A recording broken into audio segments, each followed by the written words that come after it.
नमस्कार मित्रांनो, शिवानी मराठी ह्या चॅनलमध्ये आपलं स्वागत आहे. लक्ष्मीच्या पावलांनी ह्या मालिकेच्या आजच्या भागामध्ये आपण बघणार आहोत की कला तिची बॅग भरत असते. अद्वैत कलाला म्हणत असतो की काय करतेस, त्यावर कला म्हणते दिसतंय ना तुला बॅग भरते.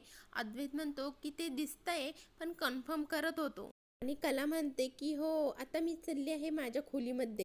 अद्वैत म्हणतो की अरे वा, म्हणजे मी आता माझ्या रूम मध्ये एकटाच झोपणार. यस. कलाला म्हणतो की एक सेकंड मी आलो. आणि अद्वैत तिचा ब्रश घेऊन येतो आणि कलाकडे देतो आणि कलाला म्हणतो की तो इथेच बाथरूम मध्ये राहिला होता. आणि कला म्हणते की तो आणून दिला नसताना तरी देखील मी जाऊन घेतला असता. अद्वैत म्हणतो नाही नाही, रिस्क कशाला घ्यायची, उगाच राहिला असताना तर उद्या सकाळी पुन्हा परत आली असती माझ्या दारात तोंड दाखवायला. म्हणते एक वेळेस मी विकत आणला असता, पण सकाळी उठून तुझ्या रूम मध्ये येऊन तुझं तोंड कोण बघेल. अद्वैत म्हणतो अजून काही राहिलं नाही ना, बघ नीट. म्हणते की काही राहणार नाही, सगळं मी घेऊन जाणार आहे. अद्वैत म्हणतो की ही डायरी आणि उचलतो. कला लगेच पळते आणि त्याच्या हातातून डायरी घेते. अद्वैत म्हणतो अरे हे काय खजिना आहे की काय. कला मनातच म्हणते की नशीब मी वेळीच डायरी काढून घेतली त्याच्याकडून, नाही तर याला डिझाईन बद्दल कळालं असतं. म्हणते की खजिनाच आहे, तुला काय करायचंय. अद्वैत म्हणतो की मी तुझी डायरी रिटर्न देत होतो, निदान थँक्यू तरी म्हण. अद्वैत म्हणतो आता मी तर माझ्या रूमच्या बाहेर बोर्डच लावणार आहे, अति अगाऊंना प्रवेश नाही इथे.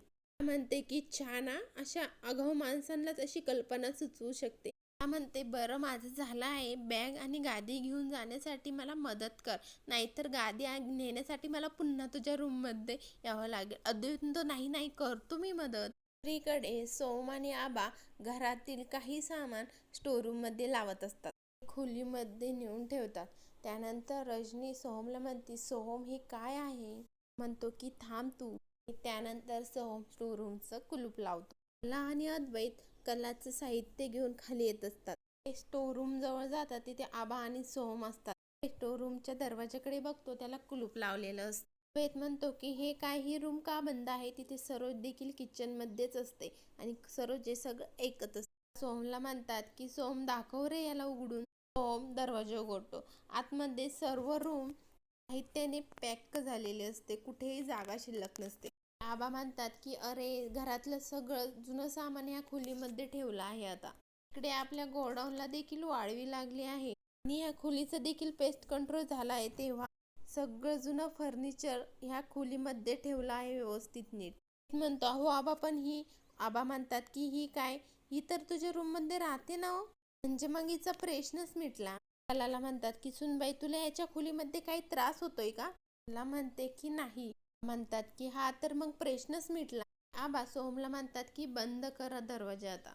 रोजला मात्र हे सगळं पटलेलं नसतं. अद्वैत आणि कला कलाचं साहित्य घेऊन पुन्हा रूम मध्ये येतात. अद्वैत कलाला म्हणत असतो की हे सगळं तुझ्यामुळे झालं आहे. ते की तुझं कसं आहे ना चांदेकर, एखादी गोष्ट जर चांगली घडली नाही ना तर लगेच तूच केलं आहे, आणि जर एखादी गोष्ट चांगली घडली ना तर लगेच मी, माझ्यामुळे झालं हे सगळं. अद्वैत म्हणतो की तुला काय समजायचं आहे ते समज. विचार करतोय तो उंदीर कुठून आलाय तुझ्या स्टोरूम मध्ये, त्याच्यामुळे तुला या रूम मध्ये यावं लागलं.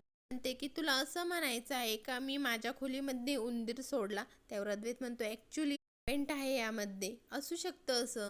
कला म्हणते की मला काही हौस नव्हती इथे येऊन राहायची, आजोबांनी सांगितलं ना म्हणून मी इथे येऊन राहिले, आणि आजोबांची मी एकही गोष्ट टाळू शकत नाही. म्हणतो अरे हो, तू तर खूप आज्ञाधारक मुलगी आहे, अगदी गुणीबाळ, नशीब तू आबांच्या तरी आज्ञा पाळतेस.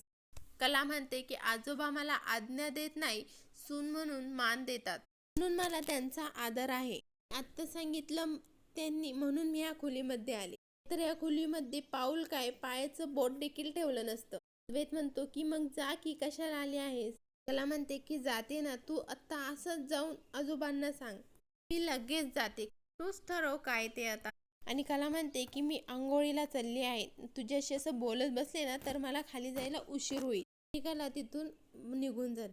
त्यानंतर सोहम आणि आबा टेबलवर बसून बोलत असतो. आबांना म्हणत असतो की आबा आपला प्लॅन किती सॉलिड सक्सेसफुल झाला आहे. सोहम म्हणतो की त्या दोघांचा चेहरा ना बघण्यासारखा झाला होता, त्यात तर फोटोज काढावासा वाटत होता. सोहम म्हणतो की पण आबा तुम्ही पण त्यांना किती सॉलिड ट्रॅप मध्ये पकडलो. दोघांनाही हो म्हणावंच लागलं. आबांना म्हणतो की आबा जान, तुम्ही सगळ्यांची बाप आहात बाप.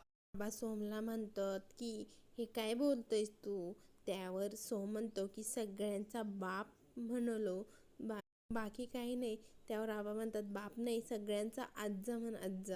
सोहम म्हणतो की खरं आहे तुमचं, डेंजर आहात तुम्ही. आबा म्हणतात की सोहम पण काही पण म्हण, आज जी गोष्ट झाली ना ती खूप भारी झाली आहे. त्याच्यामुळं ते दोघं जण एकत्र तरी राहत आहे, नाहीतर ते दोघे जण एकत्र कधी राहिलीच नसती. ही दोघं एकत्र राहिली नाही तर एकमेकांना ओळखणार कशी. आज मला संधी दावली आणि मी फक्त त्याचा फायदा घेतला. म्हणतो की खरं आहे आबा, तुमच्या ह्या प्लॅनिंगमुळेच ते दोघं जण एकत्र येत. तेवढ्यात सरोज तिथे येते आणि म्हणते की आबा काय चाललं आहे तुमच्या दोघांचं. आल्यानंतर एकदम गप्प का झालात, चाललं होतं तुमचं. म्हणतात की काही नाही, ते आम्हा दोघांचं सिक्रेट आहे. घरचा सर्वात मोठा मी धाकला ह्यो, आमची एक पार्टी आहे. असंच काहीतरी करत असतो इकडे इकडे की नाही सोहम. त्यावर सोहम म्हणतो की हो हो. सरोज म्हणते की आबा तो एक लहान आहे आणि तुम्ही का त्याची साथ देताय. सोहमला म्हणते की आणि काय रे, तू एकटाच का खायला बसलाय, सगळ्यांबरोबर नाही खायचं का तुला. म्हणतो की काकी अगं मला जाम भूक लागलेली, तुम्ही सगळेजण आलात की मी परत खातो ना. सरोज म्हणते की आज सगळ्यांनाच यायला उशीर झाला ना आबा, मीच कसं नाही आलं अजून. म्हणतात की अगं श्रीकांत सकाळीच निघून गेला, बाकीचे सगळे येतील. तेवढ्यात सोहमचा फोन वाजतो. तुला काजलचा फोन आलेला असतो. सोहम आबाला आणि सरोजला म्हणतो की एक्सक्यूज मी, आणि सोहम फोनवर म्हणतो की हा बोल मित्रा. म्हणते की अरे माझं एक काम होतं, मला तुला भेटायचं होतं. म्हणतो आपलं असं काही ठरलेलं का, माझं लक्षात नाही. म्हणते की अरे तसं नाही, मलाच भेटायचं आहे तुला. म्हणतो की मग सांग ना कधी भेटायचं. काजल म्हणते की आता. म्हणते की तुमच्या बंगल्यासमोर ते साईकृपा बंगला आहे ना, आपण तिकडेच आहे. म्हणतो की ओके ओके मी येतो, बाय. फोन ठेवतो. आबांना म्हणतो की आबा मला जरा हे काम आहे, मी आलो. सोहमला म्हणतात की सावकाश जा. ओम म्हणतो की हो. नंतर आबा सरोजला म्हणतात की सरोज ये ना, बस ना इथे. आणि सरोज बसते. त्यानंतर आबा म्हणतात की बोल, काय बोलायचं आहे तुला. सरोज म्हणते की आबा तुम्ही स्टोर रूम मुद्दामून बंद केलं ना, म्हणजे मला माहिती आहे ना ती मुलगी माझ्या मुलाबरोबर राहावी अशी तुमची इच्छा आहे. हे सगळं केलं आहे तुम्ही, मला कल्पना आहे आबा त्याची. दिवशी सुद्धा मध्यरात्री उंदराचा गोंधळ झाला, त्या दिवशी सुद्धा तुम्ही त्या मुलीला माझ्या मुलाच्या रूम मध्येच पाठवलं आणि तुम्हाला त्या दोघांना ना एकत्रच ठेवायचं आहे. पण मी माझ्या मुलाला ना पूर्ण ओळखते. माझा मुलगा तिला कधीही स्वीकारणार नाही. एक ना एक दिवस तिला ह्या घरातनं बाहेर पडावंच लागेल. आबा म्हणतात की सरोज, आपला हा उद्योग सांभाळण्याची तुझ्यामध्ये उत्तम क्षमता आहे. प्रत्येक गोष्टीचा विचार तू अगदी चौफेर कर. पण मग याच्यात पण देखील विचार कर की नुसता राग करून काहीही एक होणार नाहीये. मला माहिती आहे आपला अद्वैत खरा आहे. ती पोरगी पण कशी आहे हे मला चांगलंच माहिती आहे. बघ ही माझी केस उन्हामध्ये पांढरी नाही झाली. आपण माणसं ओळखता येतात. मी माझ्या अनुभवावरून तुला सांगतो, एक दिवस आपला अद्वैत त्या कलेचा स्वीकार करणार म्हणजे करणार. म्हणते की नाही आबा. आबा म्हणतात की आणि ते सुखाने संसार पण करणार. दोन चांगल्या व्यक्ती जवळ आल्या तर सगळं चांगलंच घडतं. रोज म्हणते की नाही आबा, मला हे अजिबात पटत नाही. त्या मुलाला मी पूर्ण ओळखून आहे, एवढंच मला तुम्हाला सांगायचं होतं. हा मुलगा तिला कधीही स्वीकारणार नाही ना आबा. मी तुमच्या गोळ्या काढून ठेवल्या आहे रूममध्ये, ब्रेकफास्ट झाला का वेळच्या वेळी घ्या. आबा मात्र मनातच म्हणत असतात की समजा वेळच्या वेळीच होणार आहे सरोज. अंबाबाईच्या इच्छेपुढं कोणाचं काही बी चालत नाही. तिकडे अद्वैत लॅपटॉपवर काम करत असतो. कला केस धुवून बाहेर आलेले असते आणि कला तिचे केस सुकवत असते. कलाच्या केसांचं पाणी अद्वैतवर पडतं. अद्वैत कलाला म्हणतो की तुला दिसत नाही का काम करतोय मी इथे, मुद्दामून करतेस का. कला म्हणते की मुद्दाम, आणि कला पुन्हा त्याच्या अंगावर केस धरते आणि शिंपडते. अद्वैत म्हणतो हे काय चाललं. कला म्हणते की यालाच मुद्दाम म्हणतात. त्याला म्हणते की सॉरी, तुला काय असं वाटतं का तुला सगळेजण मुद्दामूनच त्रास देतात. म्हणतो की सगळे नाही, तू मला मुद्दामून त्रास देत असते. म्हणते की मी कमून तुला मुद्दामून त्रास देईल. म्हणते की मी का वाद घालते पण तुझ्याशी. अद्वैत म्हणतो एक्झॅक्टली, मला पण तुझ्यासोबत वाद घालण्यामध्ये इंटरेस्ट नाही. हा माझा लॅपटॉप आहे, माझं इम्पॉर्टंट काम चालू आहे, तो जर खराब झाला असता तर मागातला आहे, तुला माहिती आहे का. म्हणते अरे 4 थेंब उडाले तर तू एवढं ऐकवतोयस मला. कोणाकडून उडलं असतं तर काय केलं असतंस रे.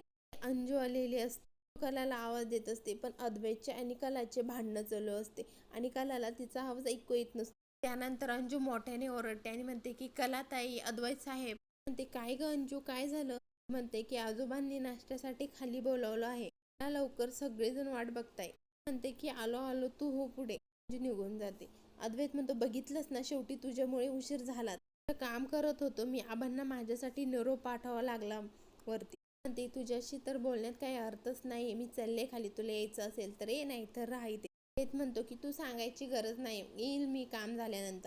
भागात आपण बघणार आहोत की सर्वजण नाश्ता करत असतात. अद्वैत आणि कला तिथे येतात. आबा म्हणतात की किती छान दिसताय तुम्ही दोघं जण, नेहमी असेच सोबत राहत जा. सरोज म्हणते की एकमेकांसोबत राहून, एकमेकांसोबत चालून हे एकमेकांचे कधी होऊ शकत नाही.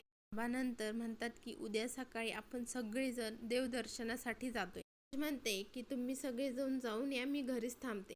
आबा म्हणतात की अजिबात नाही, अद्वैत आणि कला घरी थांबतील. मनात म्हणत असते की सगळेजण देवदर्शनासाठी 2 दिवस जाणार, म्हणजे अद्वैत आणि मी दोघेजणच घरी असणार. बघूयात पुढील भागामध्ये काय घडणार ते. पुढील भागाच्या डेली अपडेट पाहण्यासाठी शिवानी मराठी चॅनलला सबस्क्राईब करा, लाईक करा. धन्यवाद.